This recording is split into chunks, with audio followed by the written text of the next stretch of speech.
Assalamualaikum warahmatullahi wabarakatuh. Perkenalkan, nama saya Manjilatul Hasanah, NIM 2020-12157, kelas akuntansi 1D. Pada kesempatan kali ini, saya akan menjelaskan materi mata kuliah manajemen pengantar, yaitu mengenai fungsi staffing. Definisi staffing. Staffing merupakan usaha untuk mengisi dan memenuhi kebutuhan tenaga kerja manusia dalam suatu organisasi. Macam-macam kegiatan staffing. Kegiatan staffing meliputi sebagai berikut. 1. Perencanaan SDM. Penentuan kebutuhan tenaga kerja baik dalam hal jumlah maupun mutu tenaga kerja yang dihubungkan. 2. Penarikan atau rekrutmen. Penentuan sumber-sumber tenaga kerja yang akan ditarik. 3. Seleksi. Mengadakan seleksi terhadap para pelamar. 4. Pengenalan dan orientasi. Melatih tenaga kerja agar memiliki tingkat keterampilan yang diinginkan. 5. Pemberian balas jasa dan penghargaan. Pemberian balas jasa yang layak kepada tenaga kerja. 6. Pengembangan karir. Memajukan atau mengembangkan tenaga kerja dengan memberikan kenaikan pangkat dan lain-lain. 7. Memanfaatkan tenaga kerja yang ada dalam organisasi sebaik mungkin. Perencanaan SDM. 4 langkah pokok perencanaan SDM. 1. Untuk kebutuhan masa depan. 2. Untuk pengadaan, seleksi, dan pemberhentian. 3. Untuk keseimbangan masa depan. 4. Untuk pengembangan. Untuk menyelesaikan langkah-langkah perencanaan SDM, harus dipertimbangkan 2 faktor, yaitu yang pertama, rencana strategi dasar organisasi, serta tujuan-tujuan serta taktik untuk membuat.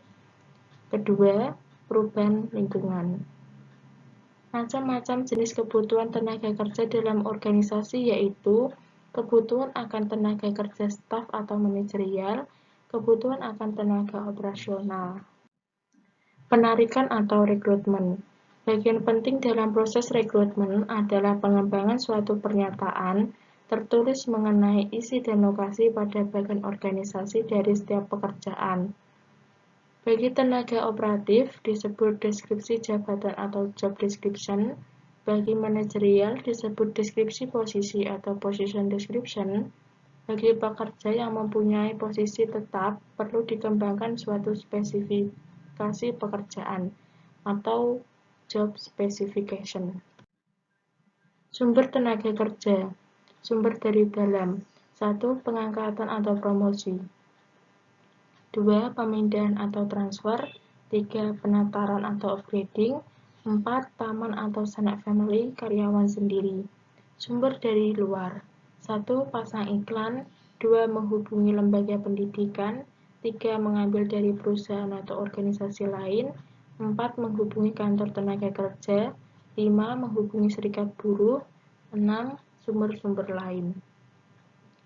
Cara mengidentifikasi sumber-sumber tenaga kerja yang efektif adalah dengan mengadakan evaluasi prestasi kerja karyawan yang memiliki prestasi baik. Diteliti asal-usulnya, dari sini akan dapat ditentukan sumber tenaga kerja yang efektif. Seleksi. Metode gawang berantai. Metode ini adalah metode seleksi di mana calon pegawai diseleksi secara bertahap. Calon yang diterima menjadi pegawai adalah calon yang telah lulus dari setiap tahap seleksi yang diadakan organisasi. Metode kompensatori. Metode ini adalah metode seleksi di mana calon pegawai diuji sekaligus tanpa ada pentahapan. Calon yang diterima menjadi pegawai adalah calon yang telah lulus dari seleksi. Proses tahapan seleksi. Pertama, pengisian formulir. Kedua, tes psikologi yang terdiri dari IQ, kecakapan, kejuruan, kepribadian. 3. Wawancara dengan memberikan pertanyaan kepada calon pegawai. Keempat, referensi. Pengenalan dan orientasi. Masa orientasi adalah waktu yang dipergunakan untuk memberikan orientasi atau perkenalan pegawai baru kepada pimpinannya dan teman-teman sekerjanya. Latihan dan pengembangan. 1. Metode pelatihan di tempat kerja atau on the job training. 2. Pelatihan di luar tempat kerja atau off the job training. Terdiri dari belajar mandiri atau self-study, tugas belajar, upgrading, magang atau apprenticeship, coaching, perputaran jabatan, permainan peranan, seminar, dan vestibul school. Balas jasa dan penghargaan. Balas jasa atau kompensasi adalah pemberian penghargaan langsung maupun tidak langsung, finansial non-finansial, yang adil dan layak kepada karyawan atas sumbangan mereka dalam pencapaian tujuan organisasi. Wujud kompensasi: uang berupa gaji dan upah, tunjangan dan bonus. Natura berupa beras, gula, kopi, minyak, obat-obatan. Kenikmatan berupa fasilitas rumah, kendaraan, kesehatan. Pengembangan karir. Promosi. Promosi adalah usaha memberikan kekuasaan tanggung jawab yang lebih besar pada seorang pegawai dengan disertai kenaikan gaji dan upah. Tujuan promosi: 1. Untuk mengisi jabatan yang lowong. 2. Untuk memotivasi pegawai agar mampu meningkatkan persentase yang lebih tinggi. Syarat promosi: 1. Ada formasi.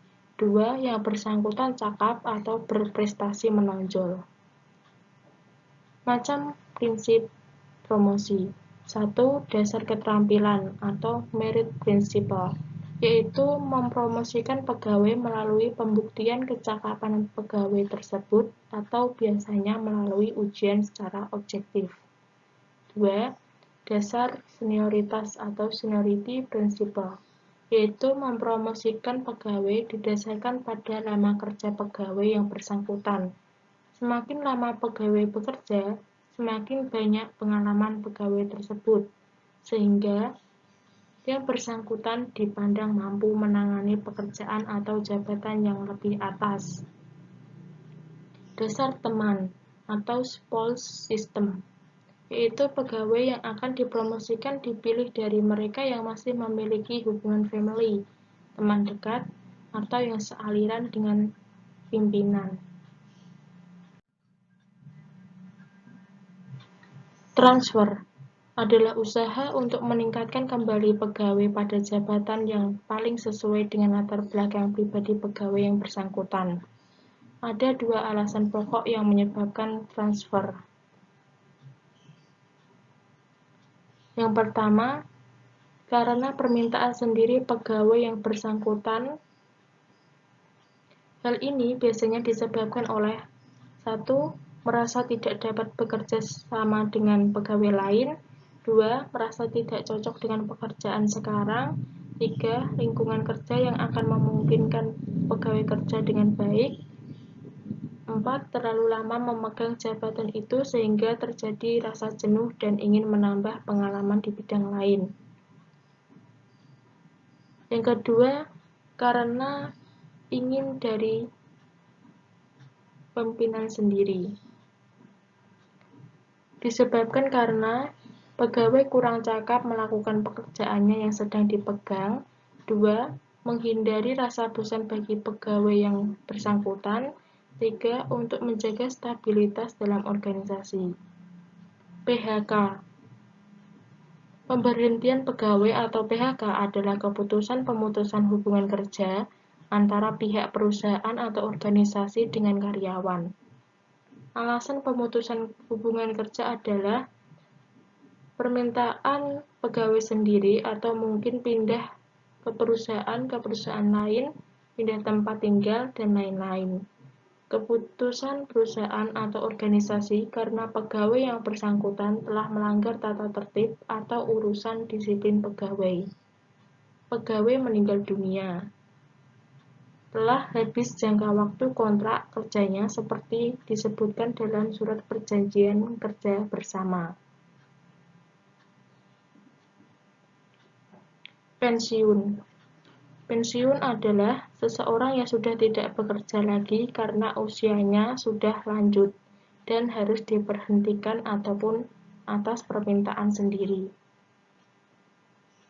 Tujuan pensiun pegawai adalah untuk mengadakan peremajaan pegawai sehingga prestasi kerja tetap tinggi.